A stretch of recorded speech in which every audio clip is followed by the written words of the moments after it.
We've scoured the internet to bring you the ultimate in life hacks, bonkers inventions, and crazy contraptions designed to make your life easier, more exciting, and definitely more fun. And we've summoned a team of experts with science brains and funny bones to explain everything. From the ridiculous to the sublime. And make sure you strap in for the grand finale at our very own Hack HQ, where we create and construct an epic stunt, our very own supersized solutions to life's problems, big and small, with the help of Mike Sansom, pyrotechnician, chemist and engineer, and his human guinea pigs, Marcus Bronzy and Stephen Grant. For now, sit back, relax and put your feet up. Let us do the hard work so you don't have to. This is how hacks work. In this episode, we're reaching for our rucksacks and heading for adventure as we unearth some of the best survival tips the internet has to offer. There is a rule of 3, which is we can survive for 3 minutes without oxygen, 3 days without water, and 3 weeks without food. From starting fires to bow hunting, you'll be running around like Rambo, or at least thinking you look like Rambo in no time. And for our epic survival hack, Mike, with the help of human guinea pig Stephen, will be showing us how to turn up the heat on your next adventure. We've always got to put effort in to show how much it takes to start a fire, and this is much easier.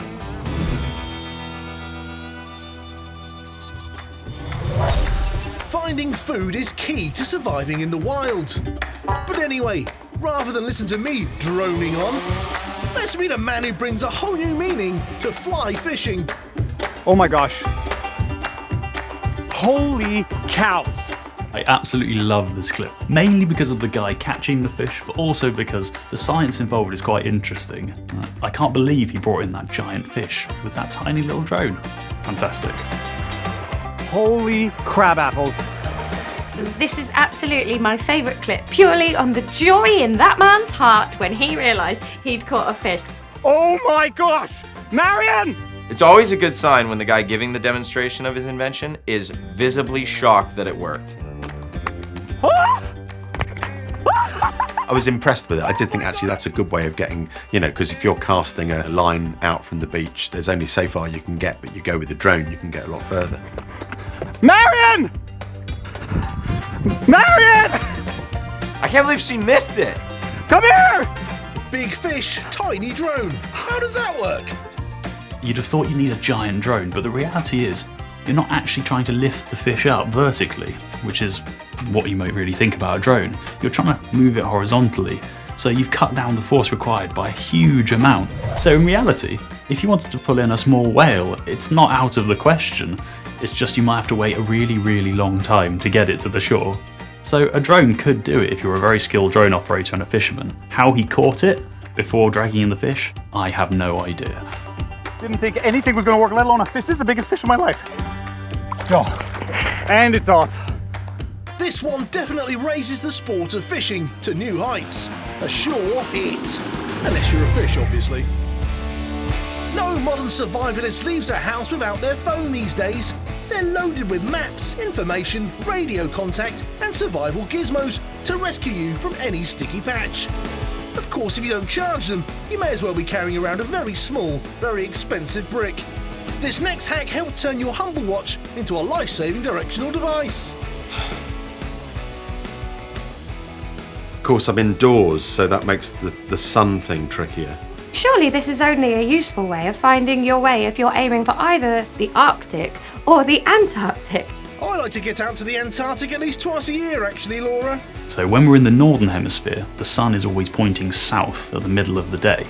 However, when you're in the southern hemisphere, you're looking at the sun from a different angle. So actually in the middle of the day, the sun's pointing north. North is always the way I'm facing. So north well, honestly, it keeps moving. North is... North. I would 100% not want to be lost in the woods with this man. This hack is only handy for people who know where they're going, which is not very common when you're lost. and utterly useless, is...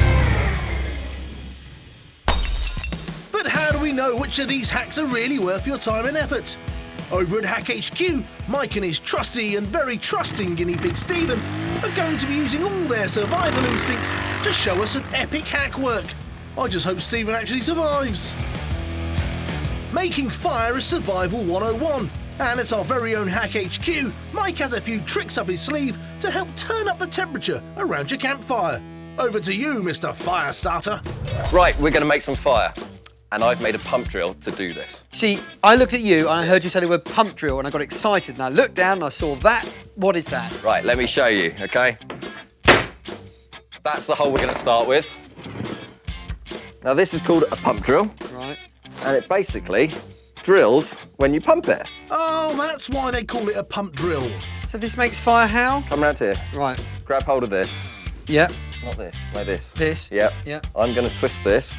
Okay. So it brings it all the way up. And then you're going to pump it down. Yeah. And with this turning round in a circle, you'll pump it down again and keep pumping away until we start fire, okay? Right, all right, okay. Right, got it? Got it. Look at that smoke! Ah, damn.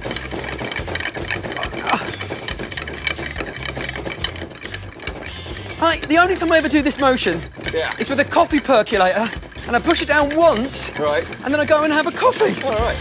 Rambo really does have nothing on you, Stephen.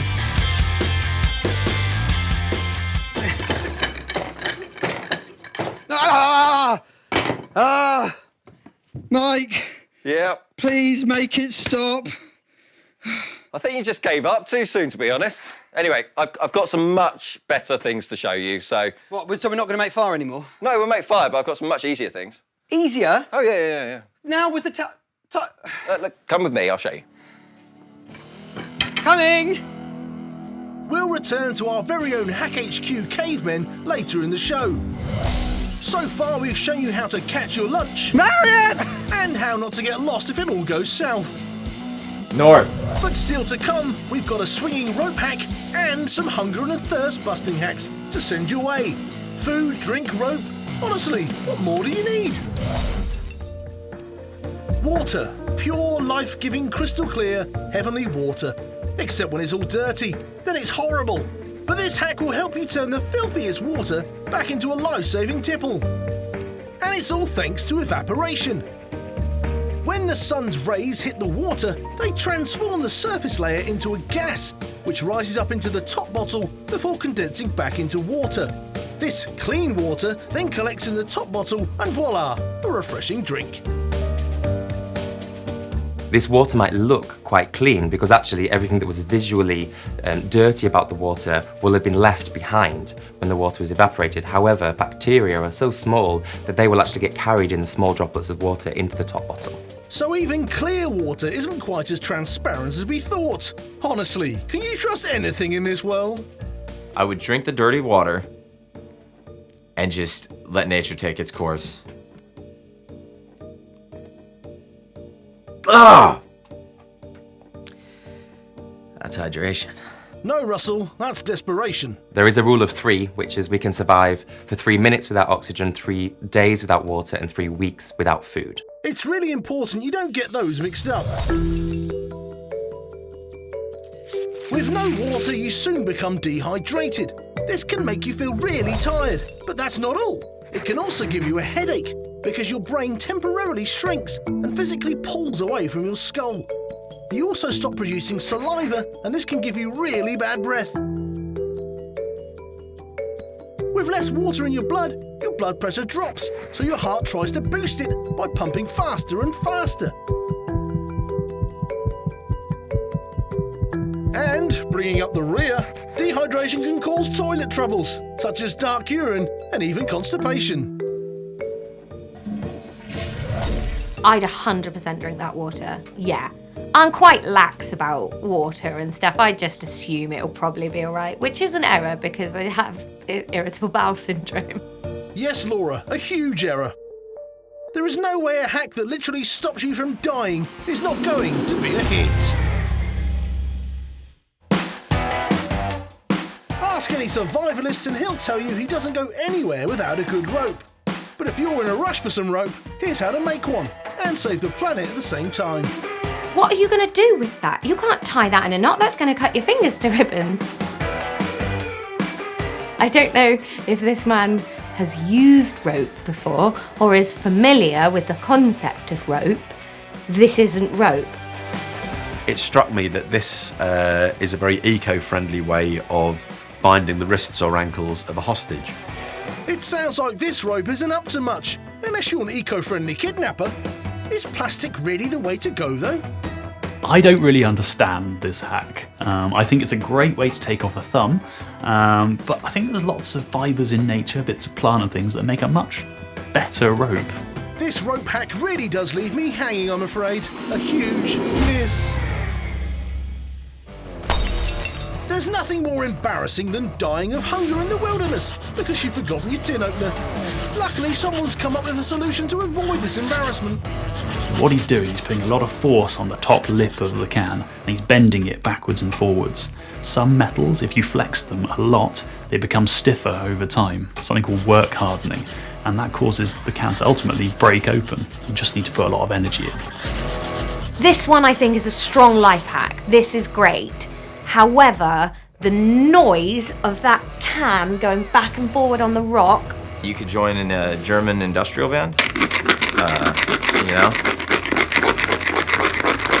This makes great music. Yeah, it's fun. This can-do can hack proves as long as you've got a lot of time, you don't always need the right tools to get a job done. It's a hunger-busting hit! Eventually. Back at Hack HQ, the lads are still messing about with fire. Can someone just take those matches off them? So, have you got like a degree in fire? No, I'm a fully certified pyrotechnician. He is, I've seen the certificate. He carries it around everywhere. So, in the world of life hacks, fire is important, isn't it? You know, for warmth and kind of survival. And what's this? Everyone needs a big campfire, right? This is a big campfire. Yeah, and we've got a big way to ignite it. Of course you have, Mike. So down here, I've got some potassium permanganate. Because everyone has potassium permanganate when they're alone in the wilderness, don't they, Mike? And some glycerin. Oh, vegetable glycerin. Look at that then, vegetarian-friendly glycerin. No animals were harmed, No. unless they crawled into the fire, in which case they're going to be horribly incinerated. What's the water for? Right, potassium permanganate, it's a great survival chemical. So if I get a tiny, tiny few crystals of this and stick it into there, Oh, right. see that go pink? Yeah, I thought this is just going to be to setting a fire. You can do more than that. You can do set fire so with much it. more, yeah. Set fire to it. You can make safe drinking water. You go to a puddle, you put some puddled water into your drinking bottle, put some potassium permanganate in, and You first, Mike. cheers. Safe So to drink. We're not just drinking it because it's pink and we want to look impressive at parties. This No. is now safe because it's pink. Exactly. Everything is better when it's pink. What we're going to do is we're going to use this to start the fire. Back on safe territory, as much as we can use the word safe with you, to be brutally honest.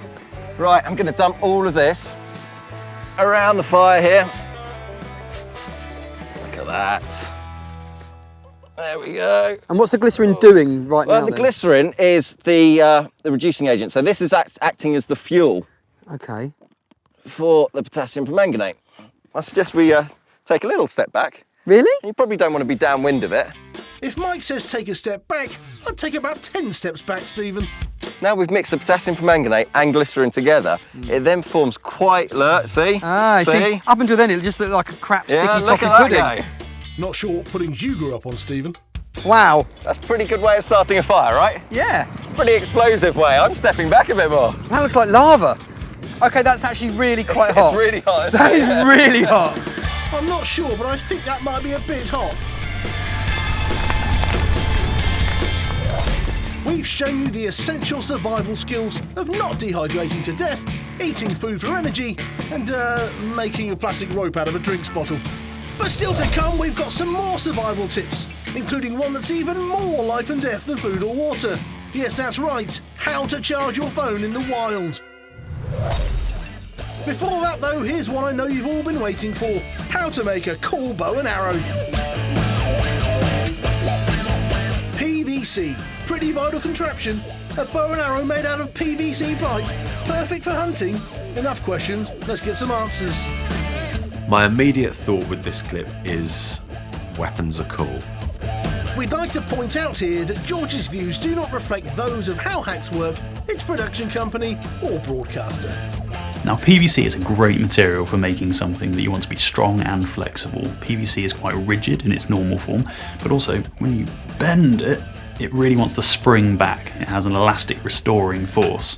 So essentially, perfect bow material. Honestly, here's the thing, I'm lazy, okay? So as far as I see with this, you get one of your dad's darts, put a little poison on the end, done. If you're that lazy, you could just get a takeaway, Russell. The force actually doesn't come from the bow and the arrow in itself in really any form. What's happening is you're just transferring energy from yourself into the arrow. So when you pull on the string on the bow, you're creating what we call potential energy, and once you've done that, the force is in the arrow and it can definitely go into an animal. This hack is right on target. Bullseye! Your phone running out of battery is about the worst thing that can happen to anyone. The second worst thing is surviving in the wild when that happens. Luckily, we have a survival tip especially for this. I don't think you could charge a phone with a potato, but you can get some electricity out. To make a potato charger, the first thing you need is a potato and 2 bits of metal, one made of aluminium, the other made of copper. Although it might not taste like it, potatoes are filled with a mild acid. The aluminium reacts with this acid, and this creates spare electrons in the nail, making it negatively charged. It also fills the potato with positive hydrogen ions. Now, the nail would much rather be neutral than negative, so when you connect the copper and aluminium, the electrons travel along the wire to the copper, charging your phone in the process.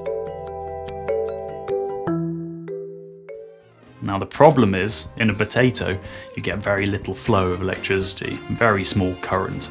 So you'll need up to 1,000 potatoes, maybe more, to get the current you need to get that phone going. It works, just so slowly, you'd be bored and your phone would probably be out of date. So when you do go on an expedition in the future, don't forget to take 1,000 potatoes. Or, you know, a portable phone charger. Did you know that you actually can use a potato to contact someone? I'll show you how. So, for example, if I wanted to... Paul's in the distance over there. Paul! In an emergency, this potato hack will let you send a text in about 3 hours. Not exactly cutting-edge technology. A miss, I'm afraid. Now, if you've ever set off on a wilderness adventure and somehow forgotten to pack a torch, lamp, or candle, but have remembered your trusty can of sardines, this hack will be catch of the day. This is a solution to the guy with the rock, by the way. Like, bro, if you know you're probably gonna get lost, I'm just saying, like... When you're burning something like an oil, generally speaking, you're burning a little layer of vapor on the top. And what you need is a temperature to get that vapor to ignite. It's known as the flash point. And with sunflower oil, which a lot of fishes are in, about 315 degrees Celsius. Easily lightable by just a lighter flame or something like that. This one is logical to me. You might not have occurred to you that it would do it, but what you're essentially doing is making the least terrifying Molotov cocktail you've ever seen. I've got my fish. You've got your torch, and it's really simple. You just like this, and then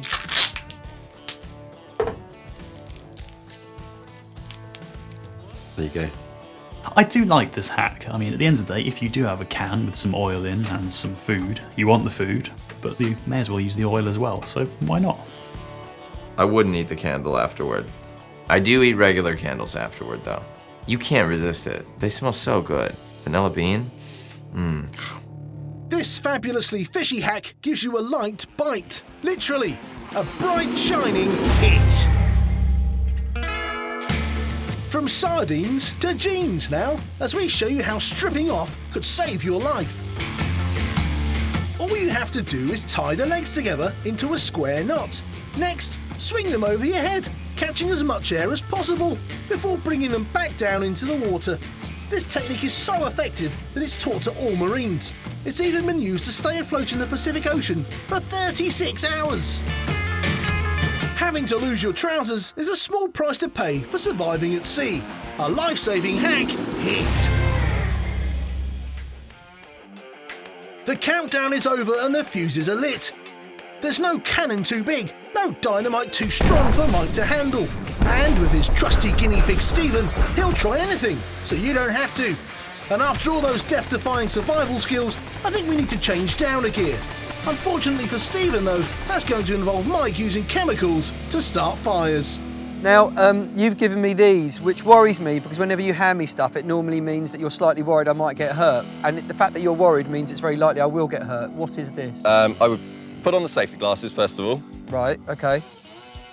and then the gauntlets. You see, the fact that you call them gauntlets and not gloves is worrying me already because that would normally be gloves, but gauntlets implies something major is going to happen. I think you're right, Stephen. Well, it might do, so it's always best to be safe. Okay, and what Yeah. are you holding in your hands? Because as ever, it's another bottle of stuff which has no label on it. It's a bottle of carbon disulfide with white phosphorus dissolved in it. Well, now I know immediately what it is. What is that? Well, white phosphorus, well, you know what phosphorus is. The side of the matchboxes, you get red phosphorus. Well, this Okay. is the white phosphorus type. This is the one that spontaneously combusts when it comes in contact with air. Now, in karate, white belts are safer than red belts, so is that the same way with phosphorus? No, completely opposite. Right. Yeah, this is the most dangerous one. Of course it is. Okay. Yeah. So what happens if I spray this out? Don't. Right, so with the white phosphorus, it is dissolved in this carbon disulfide, which is a strong solvent. Yeah? Yeah.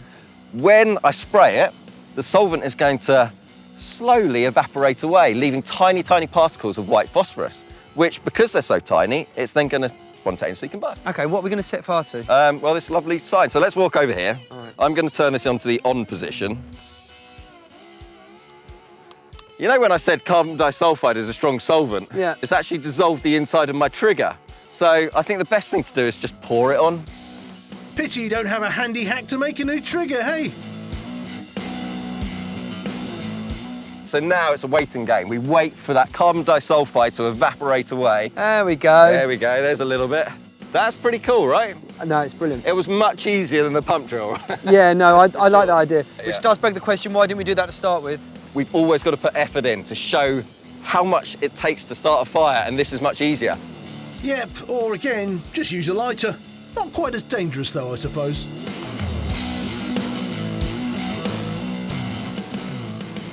We've seen 3 different fires, Yeah. 3 different methods of starting it. Yeah. Which one's your favourite?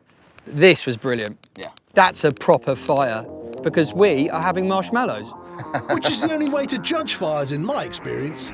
Yeah, it was impressive. It was big. There was a lot of fire. Yeah, absolutely. I'm pleased with that. I'm full of refined sugar, so I'm a happy man.